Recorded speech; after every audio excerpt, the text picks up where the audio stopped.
Did you know that every single year, over 10 million tons of butter are consumed globally?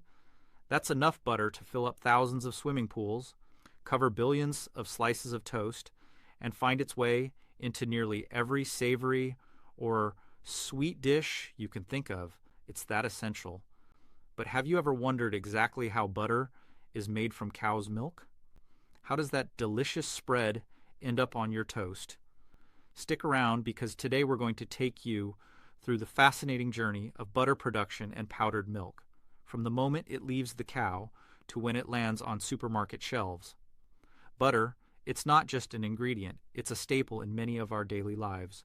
Whether it's spread on a warm slice of bread, used to cook your favorite dishes, or even melted on popcorn, it's hard to imagine life without it.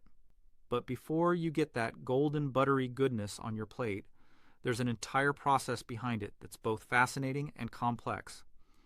In this video, we're going to uncover how industrial butter and powdered milk are made, how technology has revolutionized the process, and some surprising facts you probably never knew about your favorite dairy products. Are you ready? Let's dive in. Before we get into the modern production methods, let's take a quick trip back in time to discover how butter was first created. We owe the discovery of butter to an accidental event around 10,000 years ago.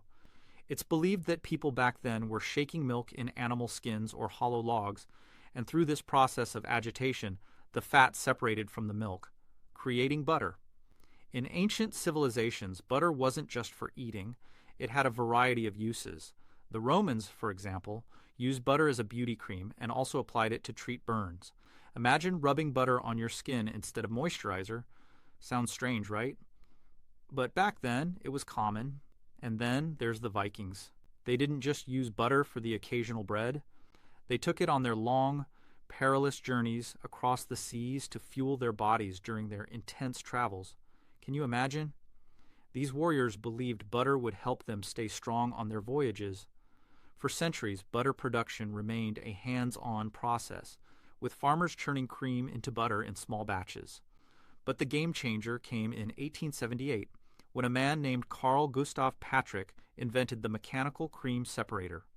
This invention allowed butter to be produced at an industrial scale, bringing it to households far and wide in ways people had never imagined before. From there, butter making went from a small farm operation to the massive factory-driven process we see today. In today's world, butter production is an enormous industry, and it all starts with the cows. Did you know that half of Denmark's total 570,000 dairy cows are dedicated to producing milk for butter? That's a lot of cows working overtime. To ensure the butter is of the highest quality, it's essential that cows are able to roam pastures and graze on healthy grass, which influences the flavor and texture of the butter. So let's break it down step by step, starting with the milk itself. Butter is made only from cream, which is the fat-rich part of the milk. But before we can use that cream, we need to separate it from the rest of the milk. This is where the magic of technology comes into play. When the milk arrives at the dairy factory, 30,000 liters of fresh cow's milk are delivered in large tankers. But don't be fooled, it's not just poured into the butter churner. The milk undergoes a thorough laboratory test to check for things like color, odor, and consistency. Quality control is critical in ensuring that the butter will turn out just right. Once the milk passes the tests, it's transferred into a separator machine, which uses centrifugal force to spin the milk at high speeds. This spinning action causes the fat, cream, to separate and move toward the center of the machine, while the skimmed milk is pushed out to the edges. The fresh cream is then collected and sent to the butter factory, where it will undergo a series of crucial steps. Now that we have the cream, it's time to make sure it's safe and consistent. Fresh cream can contain unwanted bacteria, so it goes through a process called pasteurization. In this step, the cream is heated to 92 degrees Celsius for 15 seconds. This high temperature kills any harmful bacteria and ensures that the butter is safe for consumption. Once pasteurized, the cream is transferred into large bulk tanks, where mixers keep the cream constantly agitated to maintain consistency. Now, you might not realize this, but the composition of cream actually changes depending on the season and the diet of the cows. In winter, cows eat more green grass, resulting in butter with more unsaturated fat, making the butter softer. On the other hand, in summer, when green grass is less available, the cow's milk contains more saturated fat, making the butter harder. To deal with these seasonal changes, the cream undergoes a two-phase process called ripening. First, it's heated to 15 to 20 degrees Celsius and then gradually cooled down to 9 degrees Celsius. This slow cooling process helps change the structure of the fat crystals in the cream, giving the butter a smooth, consistent texture throughout the year. After ripening, the cream is left to mature overnight. The next day, an operator checks the pH level and taste. If the cream has gone too acidic, which would indicate spoilage, the entire batch is discarded, ensuring only the best quality butter makes it to the next stage. At this point, the cream is almost ready, but there's one crucial step left: churning. This is where the magic happens. After pasteurizing and ripening the cream, it's transferred into a large churner machine, where it will be spun into butter. Before that, the churner's interior is cleaned with a special water-iodine mixture to ensure it's germ-free from previous batches. Now imagine a giant machine rotating at 1,000 rotations per minute, churning the cream into a mass of butter popcorn, small creamy clumps that are the precursor to your smooth spreadable butter. This process usually takes around 30 minutes, and during that time the buttermilk, the liquid that's left behind, is drained off. This byproduct is used to make things like creamy cheese. At this point the butter has formed, but it's not quite ready to hit your toast just yet. There are still a few more steps to perfect its flavor and texture. Once the butter clumps are ready, 14 kilograms of salt are added to season it. But it's not just about flavor. Salt also acts as a preservative. Along with the salt, a lactic culture is added. These are special bacteria that ferment the lactose in the butter, creating a slightly acidic taste and those familiar buttery aromas that we all know and love. However, there's one more important task: ensuring that the butter doesn't become oxidized and lose its delicious taste.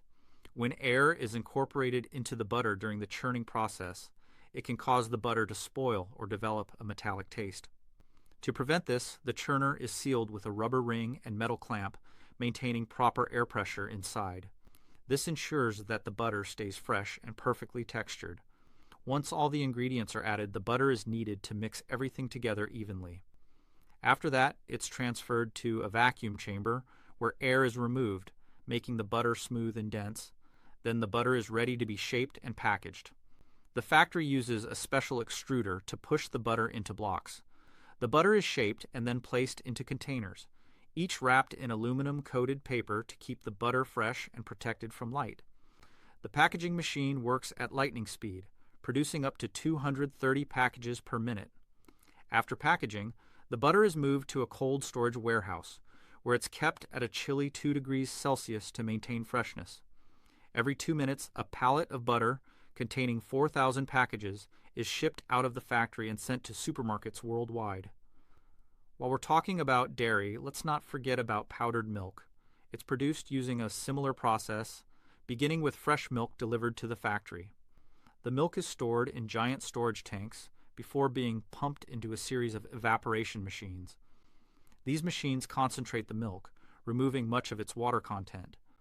Then it's dried in a spray drying tower, resulting in powdered milk with just 4% moisture left. The powdered milk is then weighed, packed into bags or sachets, and sent to distribution centers where it's shipped to customers around the world. Isn't it amazing how butter, that simple ingredient we all take for granted, goes through such a detailed and meticulous process? From its ancient origins to its modern-day production, butter has truly evolved into a staple that makes every meal a little bit better. And don't even get me started on powdered milk. It's an unsung hero in the dairy world. If you found this behind-the-scenes look at butter and powdered milk production interesting, go ahead and hit that thumbs up button. Share this video with anyone who loves dairy or with anyone who's curious about how their food is made. And don't forget to subscribe and turn on notifications for more cool insights into the food industry. Thanks for watching, and we'll see you in the next video.